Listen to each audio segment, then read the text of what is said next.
Installés sur quelques croisements habilement choisis, ils ne sont qu'une poignée. Mais leur conviction est totale. Pour ces militants, le pays va mal. La faute à l'ANC, le Congrès national africain, le parti au pouvoir depuis 30 ans, en difficulté dans les sondages, à moins de 3 mois des élections générales.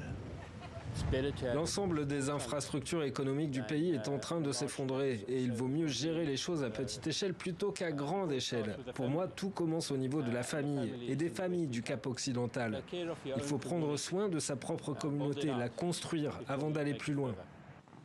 Alors, pour ces militants, une seule solution, l'indépendance du Cap. Une idée portée par le Cape Exit, dénommé ainsi en référence au retrait britannique de l'Union européenne.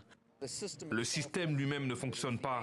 Qu'il s'agisse de l'ANC, du gouvernement de l'apartheid ou de l'Empire britannique, nous devons mettre fin à cette construction coloniale et briser cette structure centralisée qui a engendré tant de souffrances dans cette partie du monde.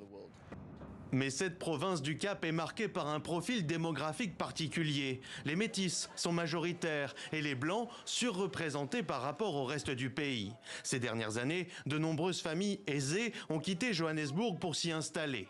Le Cape Exit se dit affranchi de toute notion raciale. Pour l'heure, son idéologie indépendantiste semble ne guère séduire au-delà de sa base militante.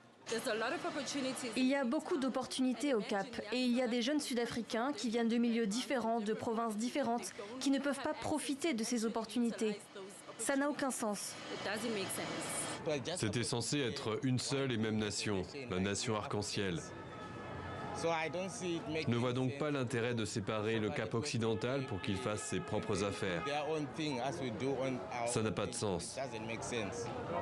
Le Cape Exit ne compte que 2 sièges sur 231 au conseil municipal du Cap et le mouvement a difficilement recueilli les 7000 signatures nécessaires en vue des prochaines élections.